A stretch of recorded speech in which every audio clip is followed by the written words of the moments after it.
experience, like relative to games over, communicating with the parents? Um, how do you feel that connection is going and working for you?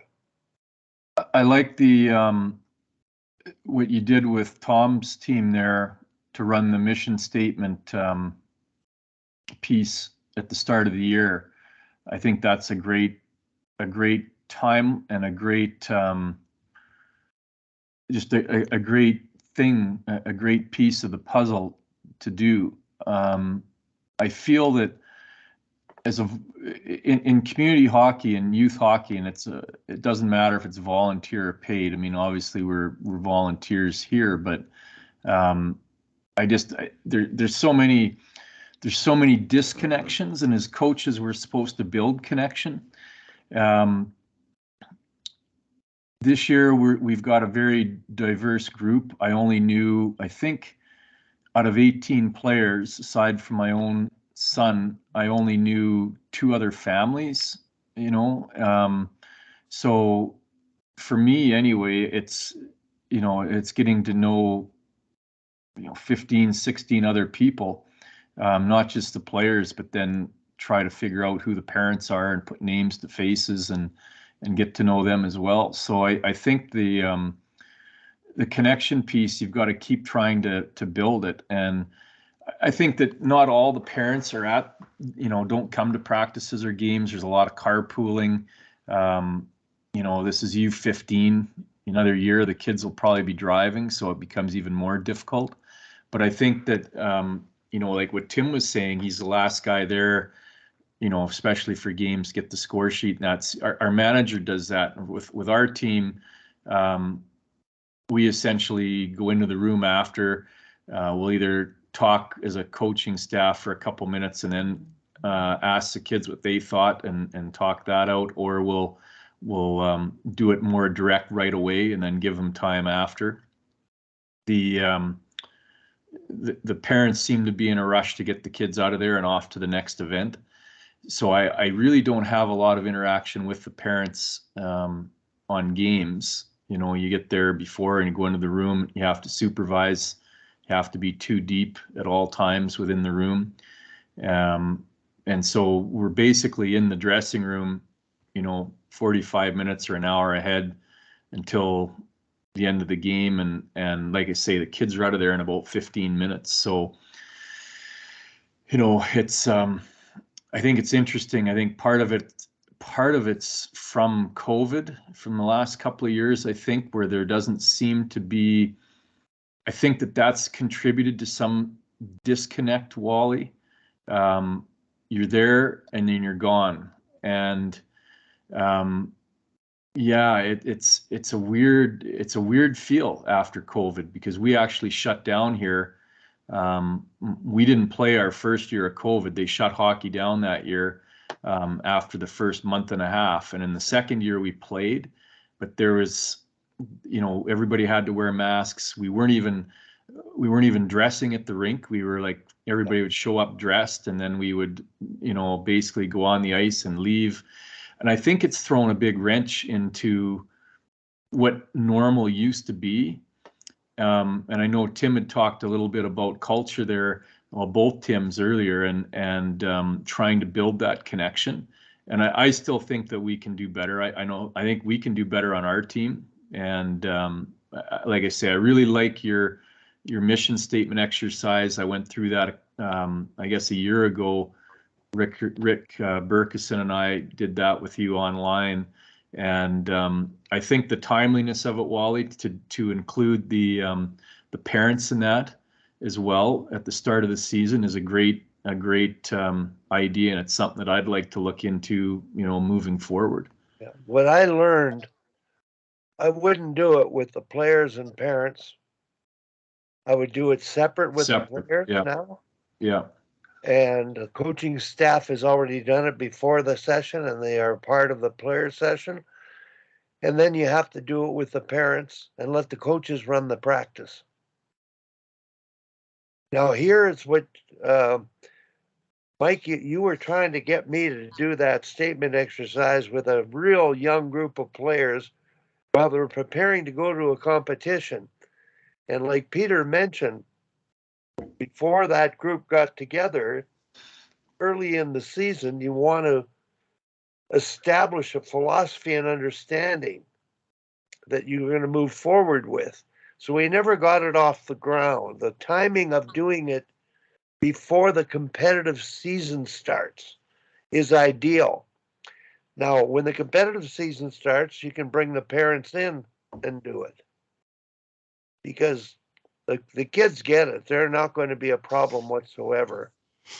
But being able to do it with the parents is critical.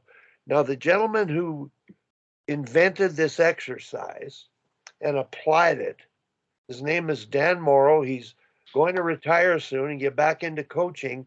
And he said I would change one thing from that process. He's the one that wrote it up. We submitted it as a curriculum certification topic. He said, and Dean, here's what I'm suggesting. If we did the exercise, even with the time remaining, with whoever's there in a room available in the rink you've got, that's going to pay off. But Dan said he would leave the team with the dressing room when the game's over and let the assistant coaches close it off. And he will go out now and mingle with the parents, much like Tim does. He makes a point of mingling with the parents. Dan said that's the biggest thing he would change to develop that respect and trust that Tom now has.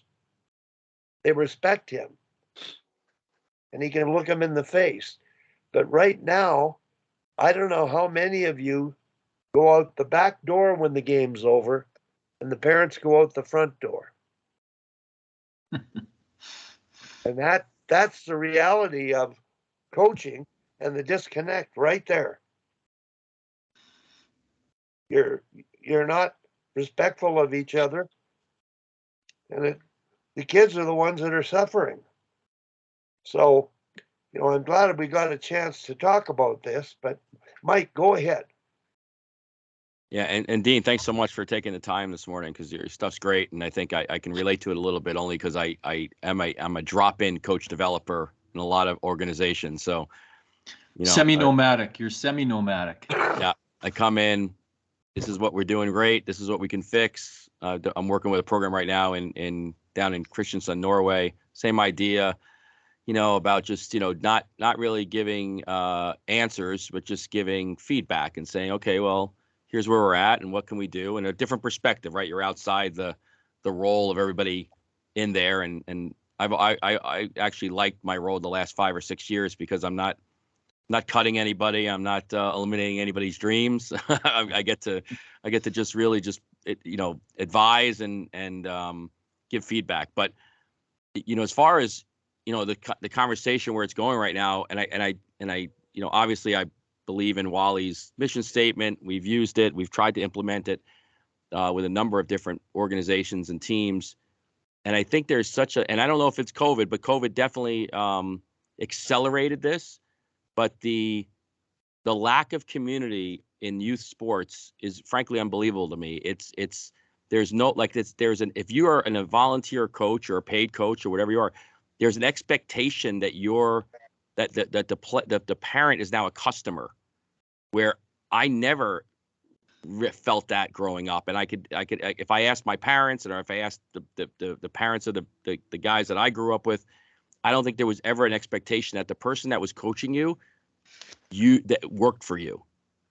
And I think no matter what, and again, I'm in the East Coast. I'm in Fairfield County, Connecticut, New York area. It's probably a little different than in a lot of regions, but that expectation really is more adversarial right from the get-go, because I think when parents sign up for a program, they automatically think that you're working for them.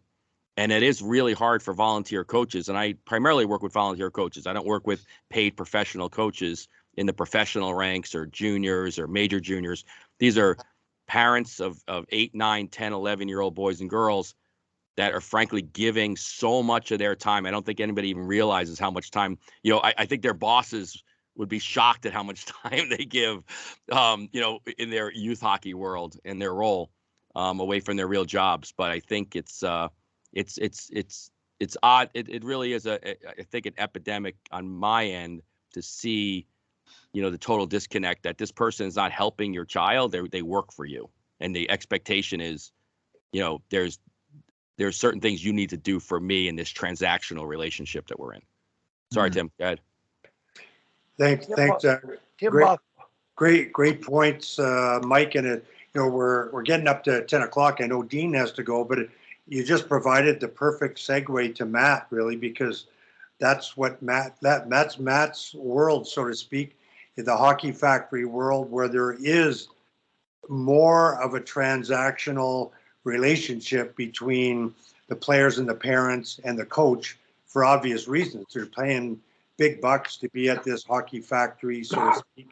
But it is an interesting observation, even in the minor hockey world. I never thought of it in that way, because I share your sentiment. Like, as a player growing up, I never thought of myself, my coach, as working for me, but working with me. And as a coach, I never thought of myself as the boss of everybody. You try to work with people. But a very interesting observation and a really good sort of segue into Matt's world, I guess. And it looks like Dean's. Go ahead. I think Matt was next, and then Peter maybe. Yeah, I have one question here with related to Dean and Mike. You use the term transactional, and Dean, in your bio, you wrote the word transformational. How do those two words come into play here? Well, it resonated with me. What Mike said was when he says transactional, because I get that same feeling here with the U15 group from some of them and even some of the players. What have you done for me lately? And it's an outcome-based perspective, and I think that a transaction is you do something for me, and because I'm paying money, is what I think you're saying, Mike, is now we're becoming a servant of the client who pays money in minor sport. And I agree with you that I think the sense of community is diminishing.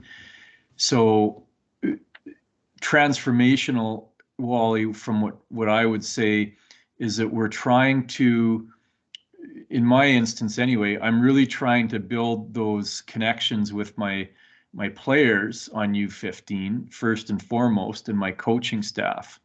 I would say the parents, and you'll probably take me to task on this, but that's fine. I haven't built that connected relationship with my parents as well as I could have.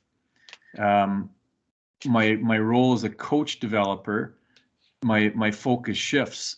Now I'm trying to transform and build capacity in the coaches that I'm trying to work on as a developer. So I think that each role that you play, you have to prioritize, and based on your role, the time that you have, and like those resources, those are going to help you sort and prioritize who your main focus needs to be. And ultimately, transformational is better than transactional. But certainly there's going to be times when, a transaction is all that's required in that relationship at that time. But over the course of a season, you hope that you build enough connection so that, it goes back to the coaching philosophy, fun, learn, return. This is back, on the return side of it, that you hope that they're going to want to come back or continue to play sport the next year. You leave them with a positive overall taste in their mouth, so to speak. And that's kind of how I would distinguish transactional and transformational.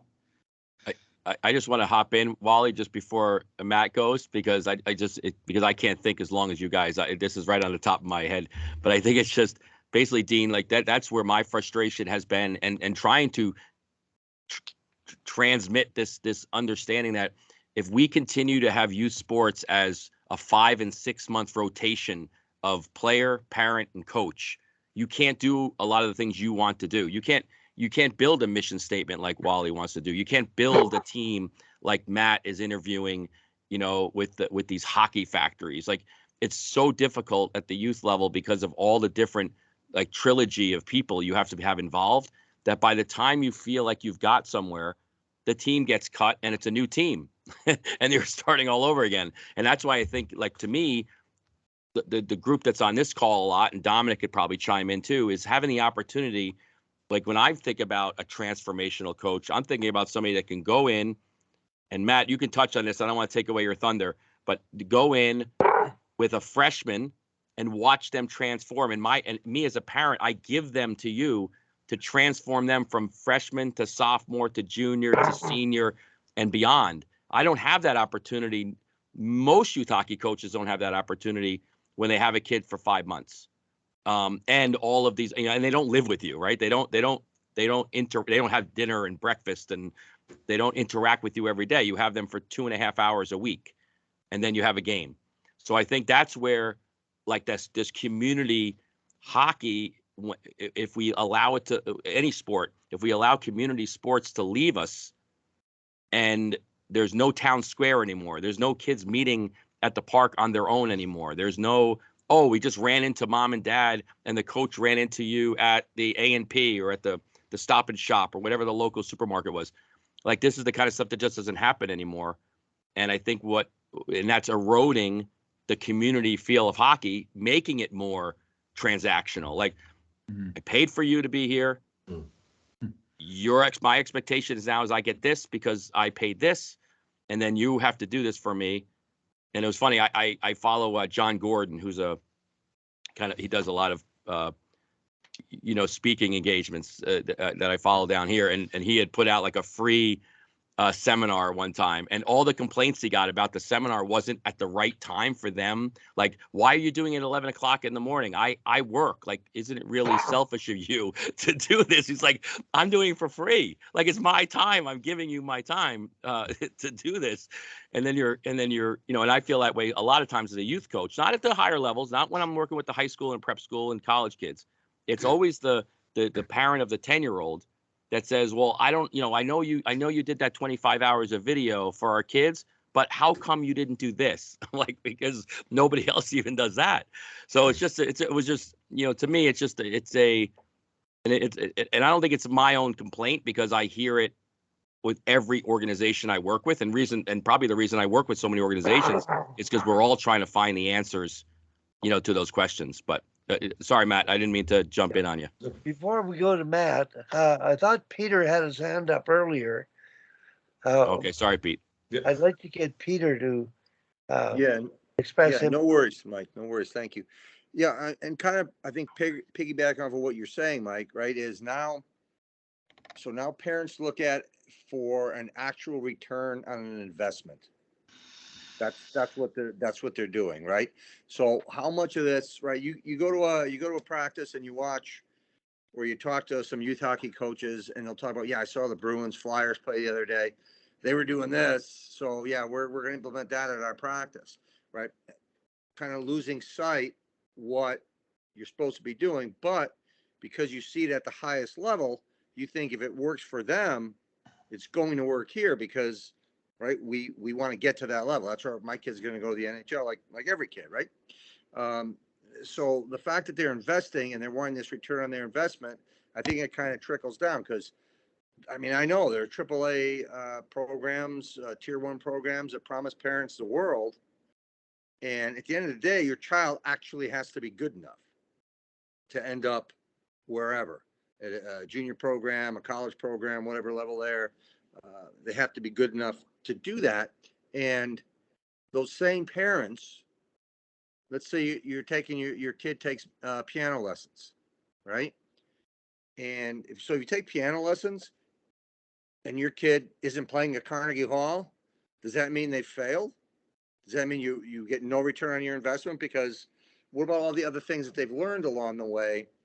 And those are the things that fall by the wayside because they're not glitzy, they're not glamorous. They don't want to talk about that. They want to talk about my kid's getting a 4 for 4 at whatever university. So I think that's part of it. I think in some ways, some organizations, some of the culture in what we do is sort of a self-fulfilling prophecy of the problems that are created because you create them yourselves by promising something you shouldn't promise to get the best player. That's all I got. Mike. You're muted, Wally.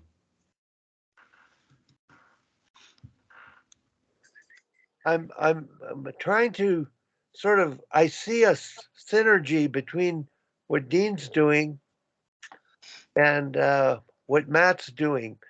And Dean, I know you have to head out here pretty quickly, so just going to give you an opportunity because you have to leave, to sort of summarize your thoughts at this point, and then we'll go to Matt after that. Okay? Sure. Thanks. It's too bad. I don't know if this is Matt. Matt, are you the guy with the beard? Yes, I am. Yeah. Okay, cool. I see guest user. I don't know who's who in the zoo. Sure. And I've listened to one podcast there, Matt, before I leave, and I wanted to read this book or whatever. I clicked on the link, but nothing happened. So I don't know. It's not your area, but I don't know if there's a way to get it sent through to us here. But sure. I've got sorry to cut you off there, Dean. I've got the PDF of it myself. I'll send it in the email, Wally, that you'd sent with the Skype invite. I'll reply all to that one, and if you don't mind passing it around to whoever else is in there, I'd be happy to share it. Yeah, I'd be fascinated to read that. I think the kind of the closing thoughts on mine, just based on what I've been doing with as a coach developer more so, and writing up my stuff here, is I've come to realize wherever you go, there's certain factors that are going to influence whether or not you're going to have the ability to move a program forward, and you're going to need at least 2 out of the 3. And in no particular order, what's the cultural historical background of the club, of the academy, of the country, like at whatever level you're working at? Like, is there a culture for it? Is there a history for it? In Romania, there was, because we've got a winter climate there. There was history going back almost 100 years of ice hockey, even before that. There was a real heavy Russian influence after they took over, before they got rid of Ceausescu in '89. There's old black and white pictures up in the rinks, and in fact, in Romania, one of the first indoor rinks was built in Eastern Europe, predating a lot of the other more powerful hockey nations now. And I didn't realize that Romania fielded a team at the 1980 Winter Olympics in Lake Placid. And a lot of those kids and grandkids of players that were on that team were still involved in the local community. So you've got your cultural and your historical factors. The second thing is infrastructure. Now, that doesn't just mean rinks, and it doesn't just mean ice, but it also refers to administration, the community that Mike's talking about, a little bit of that as well. And then the third thing is budget. What kind of support is out there? What kind of support does a national governing body receive, and how does it filter down? How is your club team, your volunteer club team? Is it just membership dues? So you've got those 3 main areas. And you need at least 2 of those 3 in order to have a go, at least in my estimation, of having success in building a program. The overriding thing out of all this, though, is people. and you really need to have the right people that I've seen. And I don't think these aren't just limiting factors to international hockey, but I think to any sport. And that's the magic ingredient, is people. And if you read some of the stuff that Daniel Coyle has put out through the talent code, the culture code, things like that, and probably will dovetail into what Matt's talking about a little bit. But you need the right people at the right time with the right strengths in order to have that and create that special synergy. If you don't have the right people, your battle becomes that much more difficult and more challenging. And at the end of the day, I think that people are our number one resource, and we need to put more time, more workshops, more money, everything into the people, because at the end of the day, we're the ones that get stuff done.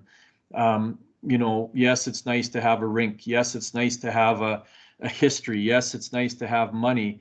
End of the day, though, in order to try to fulfill dreams and to move things ahead, we need committed people. So those are kind of the factors that I see that could be universal, more or less. And those are some of the things that I've become attuned to through my travels. So I guess that's kind of the closing note where I'd like to leave it at here today, Wally. I've got to jump off here in a minute or two. So Matt, I hope I look forward to that PDF, and I'll have to watch the tail end of this on the recording. So I appreciate your time today, guys.